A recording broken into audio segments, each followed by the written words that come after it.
Hey guys, Caleb here at London Heathrow Airport. As you can see in the reflection in my sunglasses. Hey, this is Sam Gamble heading down to GWA Immersive in New York City from Montreal on the train. Looking forward to doing some podcasts, seeing some friends, some industry leaders, and talking all things co-working and flex. Yeah, we're walking under a sushi lab. How's it going? Hey man, welcome back to New York. You excited about tonight and tomorrow? Yeah, I'm excited to see people. So I liked how you phrased it. Yeah, seeing friends and stuff. It really is. Over the years, it's been really good to, build friendships out of work. I guess not many people can say that all the time. Yeah. Who wants to go to conferences? But I always like them. Well, I mean, we should probably get some pizza over in New York. That's true. Yeah. Is there any particular session that you're really excited about? A few. Yeah. The one with supposed to be Annie, but I think it's gonna be Trent now. Right. From Heinz. Yeah. Yeah, they're talking about like kind of utilization and stuff. And then the one with Industrious, Brookfield, WeWork. That's gonna be a good one. The inside scoop. Well, we'll see how much they actually share. Yeah. Well, we could ask questions. So I will definitely be asking questions, as you know. Yeah. No, I'm looking forward to that one too. Really want to understand how they're thinking about the financial data, because that seems to be a big topic right now. We just did a podcast with Elliot Gold, who launched Workspace Intelligence Network, and just understanding how the financial data comes together and gets blended and anonymized is going to be super important. Yeah. So I'm curious to ask questions from these guys if they're thinking about it. Ben Wright will be there too. That'll be good. Oh yeah, because Instant's been doing that. They've been trying to come up with their own solution. Yeah.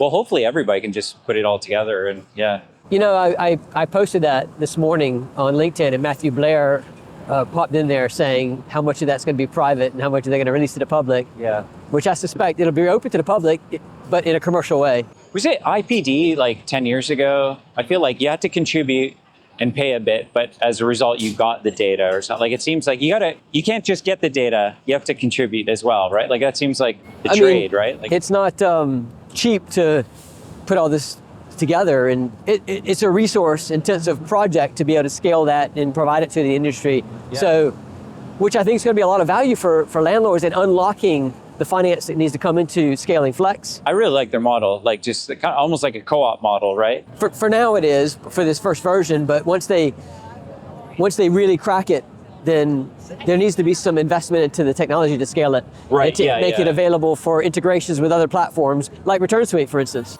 Yeah, exactly. Yeah, then all the operating platforms, it's gonna cost some money, I guess, right? But it's gotta be easy for people to submit data, and it's gotta be consistent. Well, it reminds me of the conversation you and I had in the episode that we did back in May, I think it was. You, as a landlord in the past that had a big flex footprint as part of your operations, the challenges you had with the banks and the lenders, whereas it's actually more reliable and less risky, but they didn't have the proper financial data across like a market and industry-wide. Yeah. They just had, your example. Yeah. And so do you think back then, do you think it would have been a different conversation if you could have say, look, here's 300 operators and here's where the numbers are coming out. Yeah. This is why we're doing this. Do you think the lenders would have been a little bit more favorable to you? I would think if there was like established benchmarks and they could see how you're performing over 4 years, I mean, wouldn't it have to? I mean, at some point, it's just about making the case, right? A couple of years ago, when I was writing a business plan for an asset up in Glasgow, Scotland, the landlord, I want to name names, but I probably shouldn't, but their senior debt basically said no to our business plan because it was too much footprint of flex, even though it drove a higher NOI. Yeah, it doesn't make any sense, eh? Yeah. And so we couldn't do the deal with his landlord. The landlord just couldn't do it. Yeah. And so I think now, looking back at that, if I could have sat down with them and said, here's all of Glasgow, here's all of Scotland, here's all of the UK, and here's what the numbers come out to be. Right. Here's why we're saying this NOI is not a guess, and it's a less risky forecast than your traditional lease. Right, yeah. I think we could have done that deal. Like, how can it be any different than apartments, really? Like once you, in Canada, you got CMHC produces these like average rental rates. And so you have this benchmarking that you can go against. You can see how many transactions there are and just provide confidence to to lenders. Yeah. Same in the hotel industry, right? Right. Yeah. Smith Travel Research out there, Yeah. providing all. I remember back in my early part of my career in hotels, Yeah. I was front office manager, and we would get together, the GMs, and luckily I got to attend a couple of them. Yeah. The GMs would get together of all the hotels in like our little area of Savannah, Georgia. Yeah. Not the whole Savannah, but just our little area. Yeah. And we would get together and sit around the table, have lunch, had to be really careful from a competition perspective. Right, yeah, But yeah. we would share, like, here's kind of our ADR, here's our occupancy, and this is what we're looking at. Now, this was across the different quality spectrum and the different brands, but it just allowed us to have that intelligence to know what to price it at. Now, we didn't agree on what we would price things at. Yeah. Can't do that. Yeah. But to have that data there was, Right. back then, was super huge. Yeah. No, it'll be. I don't know. It'll be super interesting. Yeah, I'm excited for you to chat with Ben. He's someone we can look up to in many ways. He's so tall. The first time I met him was Yeah. at Mipham and Cannes, Yeah. and I was like, Ben, holy crap, you're tall. How's the weather up there? I felt that way on the plane today also. Thank you. I'm just so curious how the market is switching, how they structure stuff. So, like listening to a podcast with Perry from Industrious, I mean, it almost starts sounding like retail, a mix between retail leases and partnership agreements, and the industry moving beyond lease arbitrage. And I mean, of course, I want to know, how do you model it, right? So I'm just really curious on some of the details of how these things are getting structured. I wouldn't call it the wild, wild west, but there's definitely not a template. Looking back to a couple years ago, I was on a panel with Industrious's European head. He's no longer there now, but he was talking about how they have different buckets and through a waterfall. Oh, yeah. So it was very much like retail, Yeah. as you're saying. And I think we need to go this way, by the way. Yeah. I mean, I feel like a while ago you told me Industrious has 5 buckets. Like they're getting a return on capital they're investing. There's management fees. There's it's. I mean, they're kind of complicated, these structures, right? So It's complicated if you haven't done it before. yeah. From a mathematical perspective, once it's put in place, it's not complicated at all. But it does require a lot of transparency, which is often, I think, against the grain, because in the typical co-working flex world, if you're signing a lease, you don't really need to share everything with your landlord. Right. Yeah. Whereas with if your landlord's making money based on how well you do, you have to share everything. Right. The revenue, all the different revenue lines, your strategy around increasing revenue and occupancy, how you're managing churn, but also on your costs as well. And so, I think not everyone is going to be prepared to do that. Right. Yeah. Yeah. Because I mean, the lease arbitrage model is just you take the risk and keep the revenues as the operator, right? And if it's more of a partnership, yeah, it has to be a lot more open. The reason why there won't be just one template is because on your landlord side, you've got different funds that have certain mandates of certain covenants, and or you have a business plan for as a developer that you want to flip the asset in a certain hold period time, and how do you capitalize that revenue? And so we've been looking at how do we crack that? How do we make sure our underwriting's flexible enough to accommodate different deal structures? And so Kane Wilmot from IQ up in Canada, your neck of the woods, he's got a really cool GPLP model where it requires an SPV, and the SPV signs a lease with the landlord. So the landlord's getting their base guaranteed income, Right. the low risk stuff that they can capitalize. But then the SPV itself takes out the profits and the margins. And so, is the landlord part of that SPV? Right. Or is it a third party investor? And Yeah, trying to solve the landlord's lending issue, their own capital, like the investment they've raised, and their goals. Yeah, it's a lot of, you need. So I guess the operators ultimately are the ones that have to provide the most flexibility to structure, just to let it all kind of click together. which again just reinforces why the Workspace Intelligence Network, why ReturnSuite, why Coho, why Pont, why these different technology platforms that are coming out to solve for the automated structuring of this Yeah. is going to add so much value to our industry. There's no pizza anywhere. I don't know what's happened. There's a few. Should look up coworking near me and see what comes up. So it's that way on the left. Babe, where's the best pizza you've ever had in your life? There's a pizza place in the UK. I think it got franchised, so it's a little bit watered down a bit, but it's like stone fired. It's almost like you're having pizza on naan bread. Franco Manca's? Franco Manca. Yeah. It is good pizza and it's cheap. You can order it. It's like you get 2 pieces for 10 pounds or something like that. Actually, I think we got it a couple times in London. Yeah, we ordered it once the first time you came to stay with us. Yeah, so what is that session with Heinz? You said this is utilization? Brendan with Recalibrate, I think. And I think Trent from Heinz talking about like what's actually getting utilized. I know at GWA Immersive in Nashville, he started talking a little bit about that. Like basically there's this kind of rush to add amenities to try to get people back to the office, but like what amenities are actually driving attendance at the office? Well, you know, our friend Dave Cairns always says the greatest amenity is the choice of whether to go there or not, right? Yeah. But one of the things I like about what Kat Johnson talks about, Right. but amenity is not going to be the reason people come. Right. It's an amplification of the workplace, I think. We've got to have a vibe. We've got to have the right people. That's why I like the community aspect, is getting the right people around the table or in the room, whether that's intentional or whether that's serendipitous.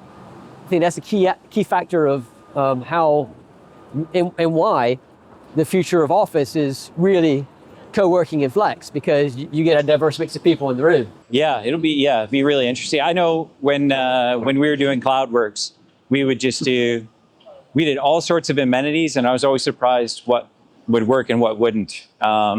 We had a cars that you could use. Yeah, what? We started a car share that was integrated with our portfolio, and it rarely got used. I would think, oh, that's super useful, but hopefully you weren't paying for it unless it was being used. Yeah, well, we just bought like secondhand. Oh right, okay. Ford. A zip car. Yeah, exactly. Yeah. I think this pizza place is not to be found. Should we go with a plan B? So we get Avenue of America to make it right? Brendan's got like data from different markets as well, and I think different markets have bounced back differently. Okay. I'd be curious to see what he has to say about that. I've heard other things like where originally suburbs came back quicker because it was kind of closer to where people lived. So these kind of hub and spoke models, like some of the spoke places were busier. And I heard it was like kind of industry specific. So areas that had a lot more pharmaceuticals, biotech type stuff, like a kind of research triangle down in North Carolina, they bounced back really fast because you needed to be in the office because you're that makes sense. Running experiments or models on computers, you need to be there. Where, some of the creative stuff, maybe you don't. In the UK, it feels like talking about bouncing back is, it's kind of old news now. Right. But, Manchester versus London, the city of Manchester, utilization rate in the offices was much higher than city of London because it's such a smaller, compact, multi-use city. Right. So you had, work, rest, and play all within the same ecosystem, whereas the city of London, it was all just work. Right. And so, people weren't coming back as fast because they live further out. So I think the commute has something to do with it. Yeah, I would like to see us move beyond this topic, to be honest with you. Yeah. And talk more practical. What are people doing that's seeing traction and is working, and what have they tested that didn't work and we're discarding so others can learn from it. So, some of these are expensive experiments, right? You build out a gym and no one does it. No one goes. The word ecosystem is a key word to me because if you're in a community, how does that build in, support and receive support from that community? And it's not just about the residents of the building. To me, that's whether it's the suburbs or the city, right? It's the same story about how the building can be part of the ecosystem. And of course, I'm wondering, the big question for me is geo going to be wearing a hat or not. Oh, You know, he's always got his black flex uncensored hat on, so I'm wondering if he's going to be wearing that, or if he's just going to, you know, rock up with his Kid Rock hairstyle. he did something. He knew there was a bet going on, and so he went with the low odds thing at ULI. What was the low odds thing? What do you mean? Like I forget, there was like a bet going on whether he'd wear a certain hat or not, and everybody thought he would, but a few people bet that he wouldn't, so he didn't on purpose. So yeah, he's aware of the gambling odds. So maybe he's putting money on himself. Well, I didn't put any money. I'm not a betting person when it comes to stuff like that. But I did have a question for you. ReturnSuite, man. Yeah. Can we talk about it? Sure. Yeah. So, first thing is, you intentionally went against the typical startup mantra of MVP, ship it, Right. and iterate. Yeah. I mean, why? What? Speaking of betting and taking a risk, you know, that could be an expensive test for you. Yeah. Well, you know, how my co-founder put it was, people's expectations are higher right now. So if you wanted to start a car company, there's a big hurdle. You have to be as good as the car companies that are already out there. Whereas if it was, you know, 80 years ago, it's a lot easier to do. So kind of in software, same idea. We wanted to make sure we had a lot of functionality. And so it was useful. It really has to be better than spreadsheets and easier than spreadsheets. Yeah. And so that's kind of taken a long time to do. But our hope is that Pizza. it is risky. I thought it'd be quick, 6 months, but it's been almost 3 years. So I mean, it's like a real estate development. It takes forever. It goes longer than expected, and it probably costs more than what you initially budgeted for, right? yeah, absolutely, yeah. So you're building your own, software version of a real estate asset. We made a lot of decisions. Like we wanted to get like the right foundation in place, so like the right data structure. So you kind of have to imagine what it's going to look like. We're going to have a flex module, a hotel module, apartments. Want to be able to do Monte Carlo analysis. So it has to have all that, but we don't want to have to rebuild it every time we want to add something. So we had to plan the whole thing out. So I feel like we built the foundation for the Taj Mahal, and then we have a little house on it. But we can keep adding to the house because everything's there. You know, my co-founder, Rachel, in Paris, who you've met, one of the first things she said when we were talking about her joining Brave was, I don't want to, have to build models. I don't want to have to build, be an, Excel spreadsheet nerd. And to be honest with you, the sophisticated stack that we're delivering in repositioning these office buildings requires us to have a very sophisticated modeling. Yeah. So she ended up there's nothing out there, so she ended up having to build this ginormous spreadsheet, and it's effective. Yeah. So I imagine, though, that people like her and other companies are going to be thinking, okay, I've already built this thing and it works great. Why are they going to then give that up and come to you? Right. Yeah. Well, I think it'll be easy to switch. So, like as you do like different scenarios, you can just like really quickly do it, and it'll also be very audible in that if like in spreadsheets, you go, where does this number come from? Well, it equals cell $C $5 on this sheet, and you have to kind of like. It's almost like unwinding somebody's programming. It's really hard when someone hands you a spreadsheet to figure out what's going on. Where this will be, you'll know exactly how everything's calculated. So you can hover over a cell and it'll say, this insurance was calculated by, it was this much a year, it's paid every quarter, there's this much inflation on it, This is how it gets allocated to tenants for chargebacks. So it'll be very, very transparent. I think that'll be the one of the big benefits of it over spreadsheets. So when you say transparency, you mean between the different stakeholders that are involved? In that model? And then you can share it with people, and then so if I built a model, I could share it with you and share it with the lender and share it with an operator, and everybody's kind of on the same page, and it's kind of Yeah, our one of our base thinking or base ideas was that transparency is going to be important if we're moving towards this kind of management agreement model, and that means everybody's got to see everything, and so to have this kind of multiplayer idea to the software. So hopefully, we'll see if Rachel likes it. Well, that's the big test right there for you. Yeah, absolutely. Well, should we get some pizza then? Yeah. Let's get some pizza, and then we'll get some more walk and talks in. What are some of these? Ooh, that looks good too. The hamburger meat. Could I get a slice of the pepperoni mushroom, please? Bon appetit. Yeah. Hot. Yeah. I like the snow, so I'd like it to snow more in London. You know, when it snows in London, it shuts down, but it's beautiful. But I would take the customer service from here to London any day. Well, it's not snow, a little bit of rain. So 3 years in the making, got your software ready to come out. Yeah. What's the next steps now? Now we're looking for some launch partners. So that's what I'm going to be doing here at GWA, is chatting with a few people. We have our kind of base system down, so it can model any kind of commercial real estate or like office or light industrial. But what I want to do is build out the flex section next. So I'm hoping to find maybe 3 partners, what we're calling launch partners, to work with us. Basically, let me be an intern with them for a day, see how they model stuff, what they're looking for, what kind of reports they want, and then we'll go off and build it and then kind of share it with them, see how close we are. And So ultimately, once it's there and done, now you've got a software platform that enables flex operators and landlords to sort of speak the same language in a very transparent way.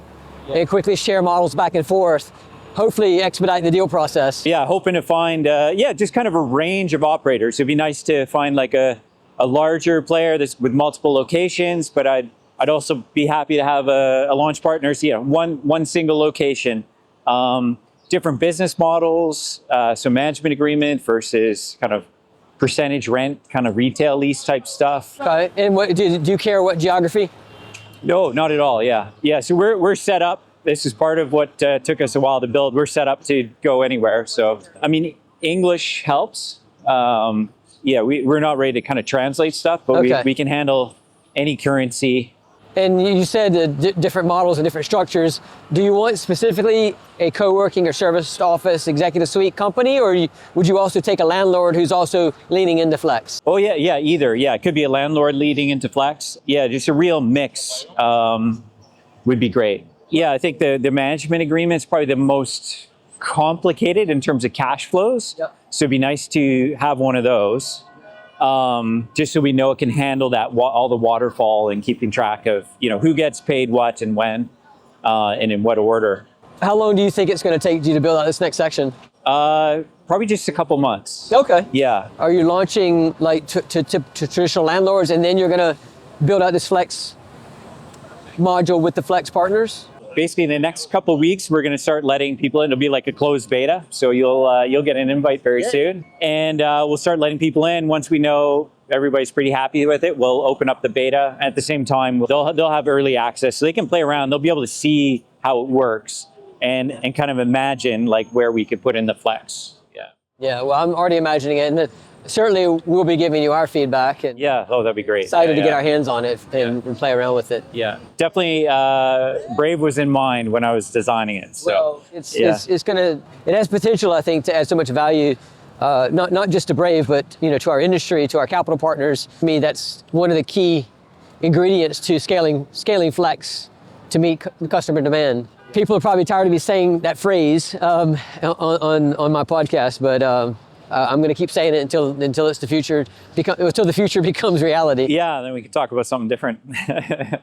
So obviously, GWA is going to have a diverse mix of companies there. You'll walk away with some launch partners, but if somebody's listening to this and they wanted to get involved, how would they get in touch with you? Yeah, on LinkedIn, on the ReturnSuite website, send me an email, any of those ways. And yeah, really excited to work with like a diverse range of people. So if anybody's listening or watching and they think, well, I'm only in one location or something like that, don't let that stop you. Reach out. Well, we'll obviously put a link or a few links into the show notes for people to connect, and looking forward to it, Sam, and excited for you. Yeah, perfect. Thanks. Yeah. Should I be cheesy and say, and you should be excited too? If you've enjoyed this episode, you'll enjoy our Brave Ideas newsletter. Subscribe today by tapping on the link in the show notes. And don't forget, I'm always on the lookout for buildings to acquire and reposition with brand-led hospitality. If you know a building I should look at or an owner looking to sell or partner with, drop me a DM or contact us at bravecorp.co. Until next time, take care of yourself.